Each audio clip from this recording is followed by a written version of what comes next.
Once again. Tulifungua dunia tunaona kuna mwamba alikuwa akitembea zake hapa na ghafla huwezi kuamini kuna gari ilimkosa kinoma noma na hii gari ilikuwa ikimtishia kumgonga na hii gari mshikaji anaijua ni gari ya mtoto wa kike fulani hivi anakwenda kwa jina la Tina. Huyu Tina bana ni mtoto wa kitajiri kinoma noma, yani babake ni fogo kinoma noma, so ana pesa vibaya mno. So hapa chuo amekuwa akizitumia pesa zake kuweza kuwanyanyasa watu wengine na amekuwa akimnyanyasa sana huyu mshikaji. Huyu mshikaji anakwenda kwa jina la Kenya. Amekuwa akimnyanyasa kwa sababu Kenya amekuwa akimpenda bidada na kila siku amekuwa akimtongoza, lakini bidada amekuwa akimkataa. Hapa mshikaji alikuja kumlalamikia kwa kitu ambacho alikifanya mdole kwa sababu amehatarisha maisha yake, alikuwa akihitaji kumgonga, lakini bidada akasema, "Hivi unadhani unaweza kulalamika kwangu? Kuna kitu ambacho unaweza kulalamika kwangu kwa sababu mimi ni level ya juu alafu ile level ya chini." Yes, wewe ya juu alafu ya chini. Hivi unamuelewa anachokisema? Mimi nadhani tuondoke kwa sababu hapa tufai.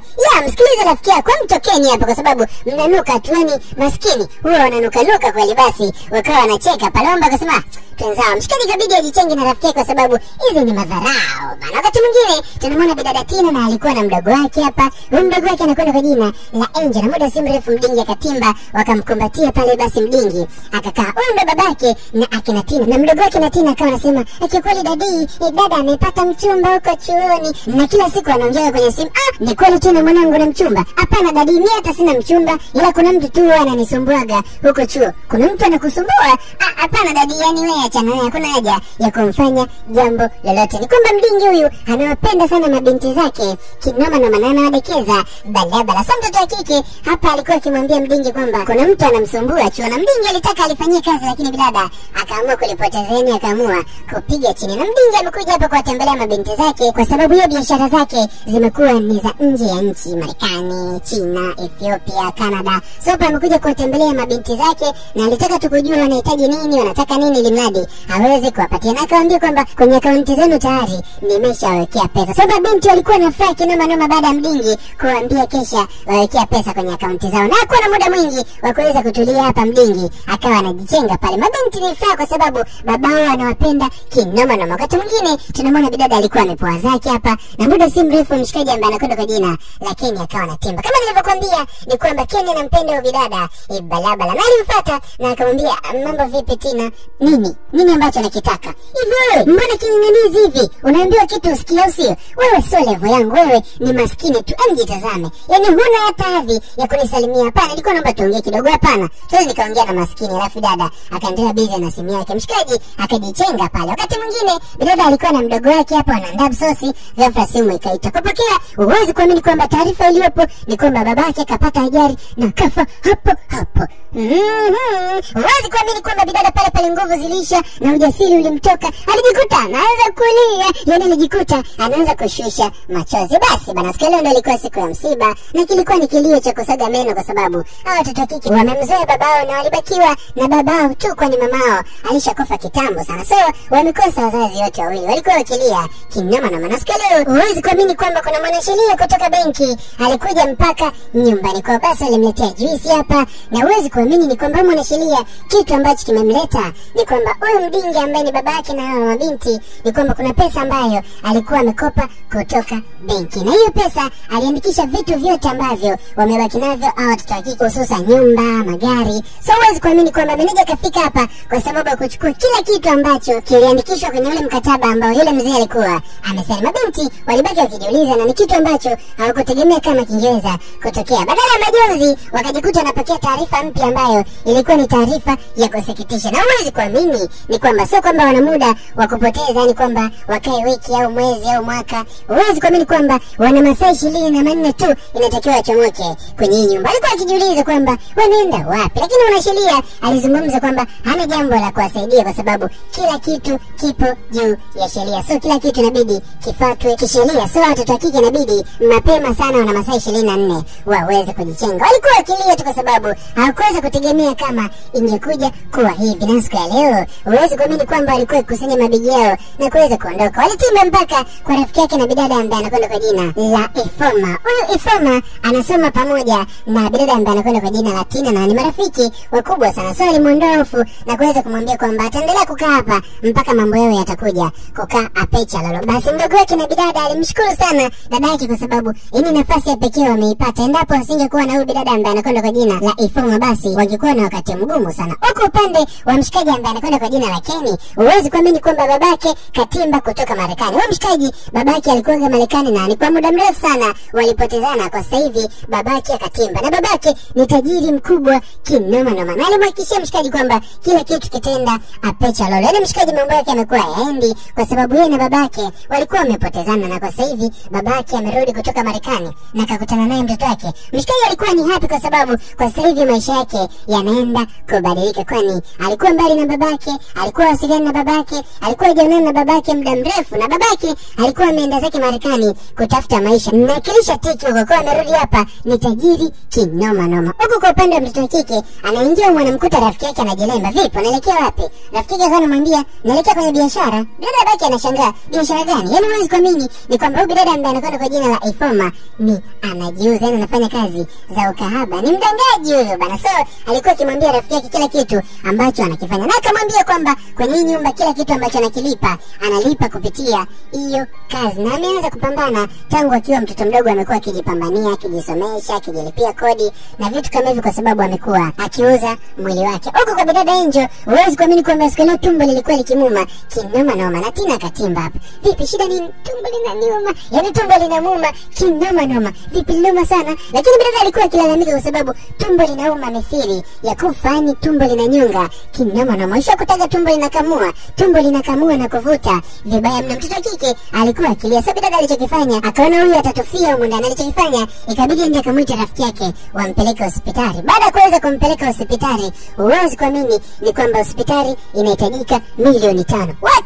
Yes, milioni 5 kwa sababu ya kufanyiwa operation. Hiyo pesa tutaitoa wapi? Ndio pesa ambayo inahitajika kwa sasa hivi ili mradi aweze kufanyiwa operation kwa sababu ana uvimbe tumboni, la sivyo itampelekea kufa.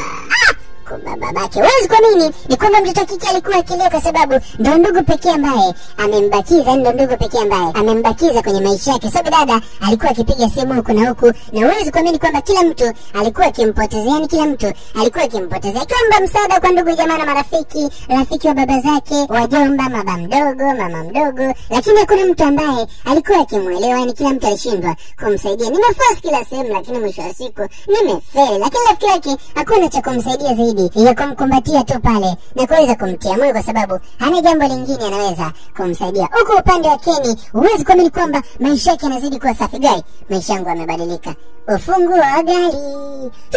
Ilikuwa na furaha kinoma na maana ilikuwa ni furaha barabara. Kwa sasa hivi tumekuwa matajirani, kwa sasa hivi mambo ni ya pecha lolo. Hii ni kazi ya babake na mshikaji, kwani katoka Marekani amekuwa ni tajiri mkubwa sana, na alimwachaga mshikaji wakati ni mtoto mdogo, wakati ameenda Marekani kutafuta maisha. Sasa hivi maisha ni safi, yani maisha ni ya pecha lolo. Kwa maana hiyo ilikuwa ni furaha kubwa sana kati ya marafiki wawili kwa sababu mambo sasa hivi na maisha yamebadilika. Huko upande wa pili, huwezi kuamini kwamba mtoto wa kike bado hali inazidi kuwa mbaya, na bidada ambaye anakwenda kwa jina la Tina alizidi kupitia wakati mgumu, na kana muuliza rafiki yake nini ambacho nikifanya. Basi rafiki yake, huwezi kuamini kwamba alianza kumshauri afanye kazi ambayo hata yeye anaifanya, ili aweze kufanya kazi moja. Lakini bidada, huwezi kuamini kwamba ni kitu ambacho alikuwa hahitaji, yani hawezi kabisa kujiuza, ni kitu ambacho hawezi. Rafiki yake akiwa anacheka, huwezi, yani huwezi kufanya hivyo, si ndio?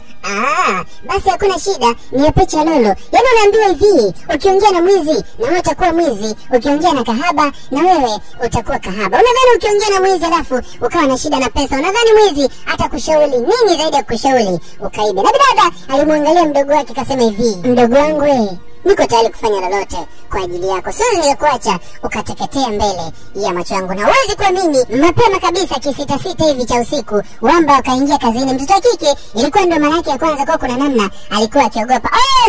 Simama polibosi. Gari ikaenda, alafu then ikarudi tena. Anarudi huyo, amesha nasa huyo. Ngoja kwanza niende nikamsikilize. Basi bidada Ifoma ikabidi ende akamsikilize. Ifoma akashinda kumkuta Mwamba pale. Niitie huyo, niitie Tina chap, niitie Tina. Kwenye maisha anabadilika. Mshikaji akawa anacheka, kumbe ndo kazao. Nenda, kichwa chako kile kinakutaka wewe. Ananitaka mimi? Yes, anakutaka wewe. Bidada kwenda, anakutana na Keni.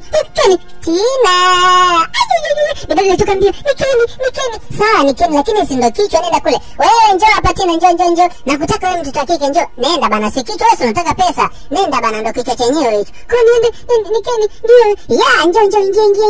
Wow, jamani mlembo huyo. Binti tajiri, leo naenda kukunjunja na nitakupelekea moto ile kupelekewa tangu umezaliwa. Mimi ndo malangu ya kwanza. Najua leo ndakupelekea moto wakufa mtu. Mimi sijawahi, mimi sio tabia yangu. Najua leo naenda kukupakia na mkongo, nitakupelekea moto mpaka ukome. Yani leo utakoma. Alafu mshikaji akawa anaondoka na mtoto wa kike, wakafika mpaka Ndina. Bidada anaongoza tu njia, nenda pale. Nenda pale. Basi bidada akawa anapanda kitandani pale, alafu mshikaji akawa anatoka. Bidada akasema leo nimeakanyaga. Yani alikuwa akimkataa mshikaji. Cha ajabu mwamba anakuja kwa mjunja kiwa laini bila hata kutumia nguvu. Basi mshikaji, huwezi kuamini kwamba baada ya kuweza kujiweka sawa, mwamba akawa amekuja hapa, amevaa nguo zake za kulalia, taratibu kajifuta mshikaji. Huyo kaingia ndani ya duveti, kalala zake. Huyo sisi amesema anakuja kuni njunja. Mbona ni njunji? Mtoto kike akawa anashangaa kwamba mshikaji mbona mjunji? Na ilifika mpaka asubuhi. Bidada alikuwa amechelewa kuamka kinoma, na mshikaji kamfuata. Wewe shtuka. Basi bidada taratibu ndo akawa anaamka pale. Vile kichwa mbaya kinanuma. Toka nje. Natoka nje kivipi? Yes, toka nje. Vipi kuhusu pesa? Pesa kivipi? Kwani tumefanya jambo lolote? Hapana, inatakiwa unilipe. Kwa hiyo inatakiwa nikulipe, si ndio? Kwa hiyo ndo kazi yako. Watu wanakunjunja alafu wanakulipa, si ndio? Yaani hiyo ndio maisha yako sasa hivi, si ndio? Hapana, mdogo wangu anaumwa, anaumwa sana. Mdogo wangu anaumwa.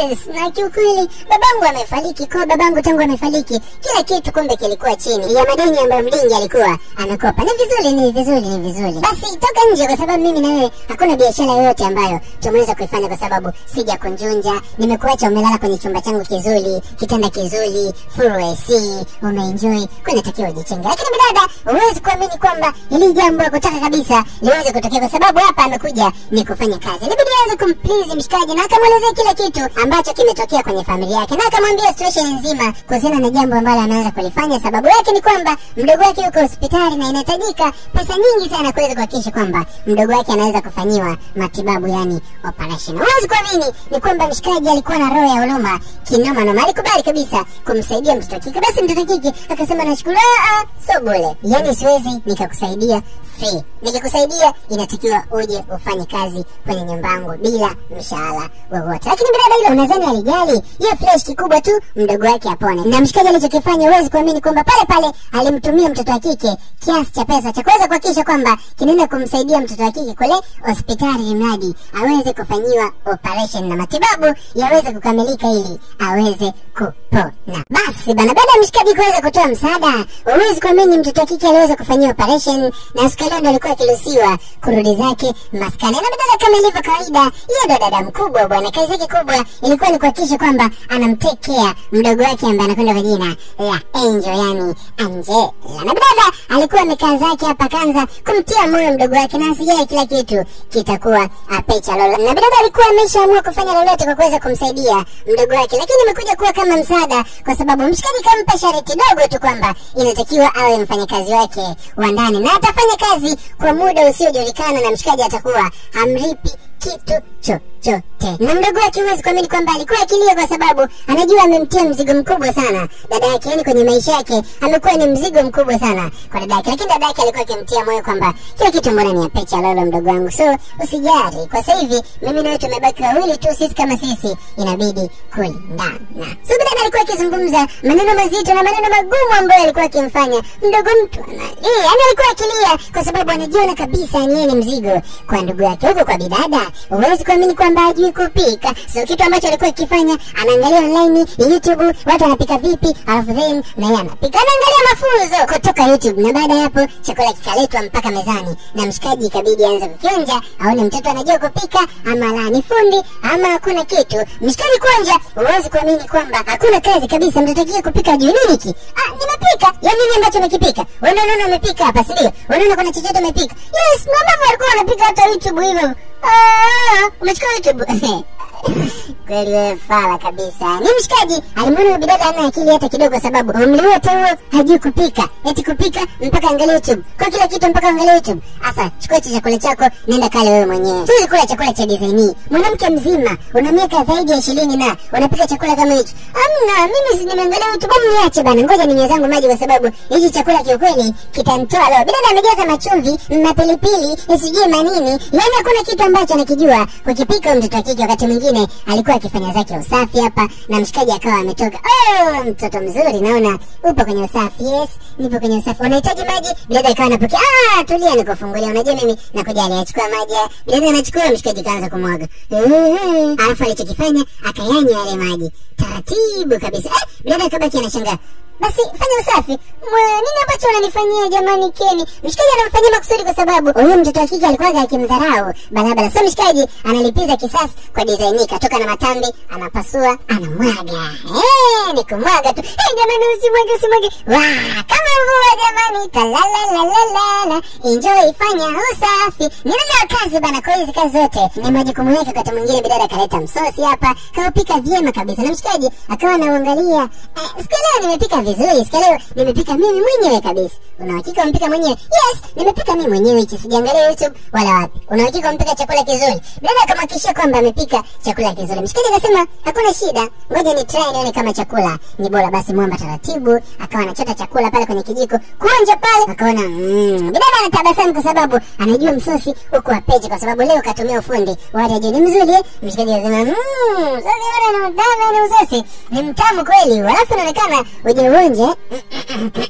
Fanya kitu kimoja na wewe onja kidogo uone. Onja tu wala usije. Anionje. Yes, onja, msosi ni mtamu kinoma na bidada kuweka mdomoni. Na pilipili jamani.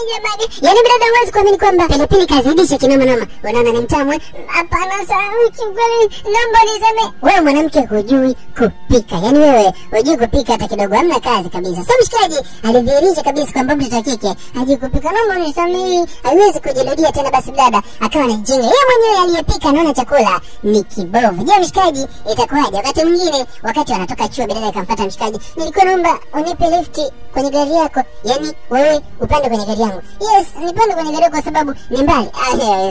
Haiwezekani. Kwenye gari yangu hawezi akapanda mwanamke maskini kama wewe. Huwezi kuamini ni kwamba mshikaji alianza kulipiza yale maneno ambayo mtoto wa kike alikuwa akimwambia, na yeye ndo akamwambia yale. Wewe ni maskini bana, alafu unanuka, huwezi kupanda gari yangu. Alafu mshikaji akawa anajichenga. Mtoto wa kike anajisikia vibaya kinoma, na wakati mwingine bidada alikuwa akiosha zake vyombo. Naona anaosha bakuli yangu huyo mtoto wa kike. Bakuli ninayo magetoni. Basi muda si mrefu bidada simu ikaita. Kupokea, huwezi kuamini kwamba mdogo wake kule kwa yule bidada ananyanyaswa. Ni yule bidada anataka mdogo wake na yeye akajiuze. Hawezi kuendelea kukaa bure. Bidada alichanganyikiwa kiaje, alitoka mbio kinoma noma mpaka maskani kwa yule mtoto wa kike na kafika kumkumbatia mdogo wake pale. Huwezi kuamini kwamba rafiki yake ambaye anakwenda kwa jina la Ifoma anataka ajiuze. Ifanya kile timamu. Subiri nikamfuatie, siwezi nikamwacha mzima. Huwezi kuamini ni kwamba bidada alimfuatia kimasomaso rafiki yake. Hivi na kile timamu kweli? Wewe ndio kumwambia mdogo wangu aende kajiuze kama wewe? Kweli taka kae kama mzigo. Kama umemchoka uniambie tu, lakini sio kumfanya kajiuze. Bana. Mimi siwezi nikakaa na mtu kama mzigo. Ukikaa na mimi utafanya kazi ambayo mimi naifanya. Hapana, ni jambo ambalo haliwezekani. Yaani kitu ambacho hakiwezekani. Kama umemchoka mdogo wangu fresh, mimi nitaondoka naye. Naona umechoka kabisa kutusaidia. Yes, nimechoka kuwasaidia. Hambebeki. Okay, hakuna shida. Kwa huwezi kumsaidia mtu kwa moyo mmoja tu. Na kama ulimchoka, ungeniambia umemchoka. Mimi ningejua namna ya kufanya. Kama wewe rafiki yangu umeshindwa kunisaidia, ufai kuwa rafiki. Huwezi kuamini ni kwamba bidada akukiri udhaifu hata kidogo. Hawezi kukubali eti mdogo wake achukuliwe aende akauzwe. Yaani mtoto wa kike amfanye mgeuze kuwa kahaba. Ni kitu ambacho kama dada alishindwa kabisa kukivumilia. Lakini mtoto wa kike Ifoma alimwambia, "Okay, beba mdogo wako, sepa naye. Na kwa sasa hivi siwasaidii tena. Maisha yakiwashinda huko, nadhani ndo mtaelewa nini ambacho nakimaanisha. Si mnadhani mimi napenda kufanya hii kazi? Mnadhani mimi napenda, si ndio? Mbebe mdogo wako, alafu jichengeni. Kwa sasa hivi nyinyi hamna lolote, hata mkikataa urafiki na mimi hapecha lolo kwa sababu nyinyi ni maskini." Okay, na mbeba mdogo wangu naondoka naye. Alafu bidada akajichenga pale. Na bidada alichokifanya, huwezi kuamini kwamba alikuja kumchukua mdogo wake. Twende chap. Tunaenda wapi? Twende bana. Alimbeba mdogo wake, mkuku anampeleka kwa mshikaji. Itaenda kujulikana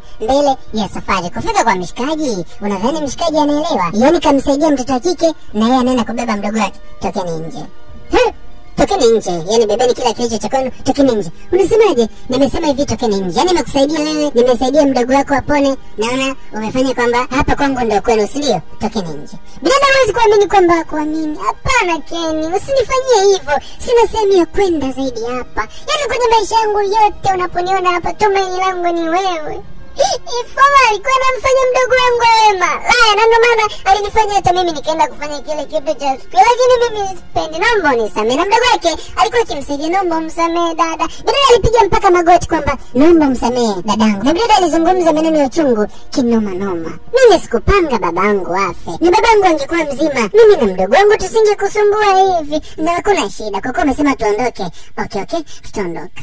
Ila kama ukijua kwamba hatuna sehemu ya kwenda, acha tukalale barabarani polini fresh. Ila anajichanga mshikaji kasema stop. Dada kabaki anashangaa. Sikia nikwambie kitu kimoja. Unajua maisha yanabadilika sana. Wewe ulikuwa unajiona ni mwanamke ambaye ndio kila kitu. Dunia umeimaliza, umeshika, unaiweza.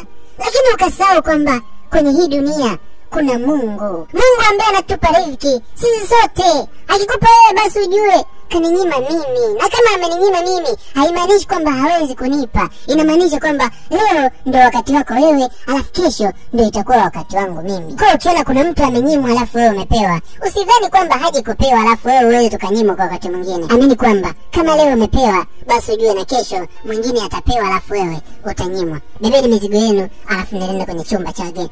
Kweli. Alafu mshikaji akaangalia kwa sura ya kikatili, akajichenga pale. Jamani, asante. Huwezi kuamini kwamba mshikaji aliamua kuwasaidia kwa moyo mmoja. Hakutaka kuwa katili kama mtoto wa kike. Na mdogo wake na bidada alikuwa akilia kwa sababu bidada alimpa historia nzima namna ambavyo amemfanyia mshikaji. Na katoto wa kike kaenjo kalibaki akimshangaa kwa sababu mshikaji katenda wema ambao hajawahi kutokea, akasaidia Kenyeka amepona, bwana kawasaidia hifadhi. Kwa mshikaji amuonesha roho nzuri kinoma noma. Na huwezi kuamini ni kwamba kuanzia hapo mshikaji pamoja na bidada ukaribu ulizidi kuwa mkubwa. Balani walianza kupendana kinoma noma. Mshikaji sasa aliamua kukunjua moyo na kusamehe kila kitu, na bidada kwa sasa hivi ameamua kumpatia mshikaji moyo kwa sababu ndo mwanaume ambaye yupo karibu naye. Basi huwezi kuamini kwamba akawa anacheza pigana na mito humu na humu. Na hii michezo ya kochikochi wataye tumpathe hae huwa inasababisha majanga. Ghafla janga si hili hapa. Mama kajikuta na mbusu. Bidada kabaki anashangaa. Wamenibusu. Nimekubusu. Yana kajikuta anaanza kuoneana aibu. Hakuna ambaye anapata ujasiri wa kumwangalia mwenzake. Wakati mwingine mshikaji kampata bidada kwenye chumba chake hapa. Bidada alikuwa akiogopa, anamuogopa mshikaji balabala kwa sababu eti alimbusu. Na mshikaji akamwambia utakiwa kuniogopa. Hapana, usioga nini? Sitaki kuogopa. Jamani. Sasa kwa nini niogope wakati wewe ni mtu mzima? Wewe mtu mzima upasi kabisa kuniogopa, na kile ambacho tumefanya kwa hisia. Wewe una hisia na mimi, na mimi nina hisia na wewe. Lakini bila akamwambia kwamba mimi sijawahi kufanya lolote. Eti mtoto wa kike hajawahi kufanya chochote, anamaanisha kwamba hata kunjunjana hajawahi kuwa na mahusiano na mtu yoyote. Mshikaji na kabaki anashangaa. Uzindania bana. Unaweza kumaanisha na umri wote hujawahi kuwa na mahusiano wala hujawahi hata kupigwa busu? Ndio halisia, mtoto wa kike hajawahi hata kuguswa kidole. Ndio mara ya kwanza mshikaji ndo kwanza kampiga busu, kwa sababu huyu ni mtoto wa getkari, alikuwa ni mtoto wa kitajiri. Sio mambo hakuwahi kufanya kabisa. Basi mshikaji akalirudia tena lile kisi. Na huwezi kuamini ni kwamba kuanzia hapo mahusiano yakaanza kati ya hawa wawili. Mapenzi yalikuwa ni mubashara, huba ni wazi kati ya mshikaji pamoja na bidada ambaye anakwenda kwa jina la Tina. Yani mapenzi yalikuwa ni moto. Na mshikaji huwezi kuamini ni kwamba moja kwa moja moyo wake kauwekeza kwa mtoto wa kike ambaye anakwenda kwa jina la Tina. Na huwezi kuamini ni kwamba mshikaji akaja kumvisha pete mtoto wa kike, na kuishia kumvisha pete tu, mshikaji akaja kumuoa bidada. Ijapokuwa bidada maisha yake yalikuwa ni magumu, kuanzia hapo na yeye akawa na maisha mazuri na akawa matajiri, na alikuja kuzaa watoto mchele na watoto wengi kinoma noma. Na mtoto wa kwanza wakamuita Genius. Kwa ile mbona ushari pamoja na matangazo, namba ni ile ambayo iko upande wa juu upande wa kushoto 0755660003. Dopisha comment yako, niambie unaitwa nani, tukiwa wapi na maoni yako wewe ni yapi, na usahau kuweza kusubscribe YouTube channel yetu. Mimi ni yule Genius sauti ya Simba, na wengine napenda kuniita The Ghost. Genius One, Genius Swahili, Genius wa Nigeria. Asante kwa kuwa nami tangu mwanzo. Bye bye. Ciao.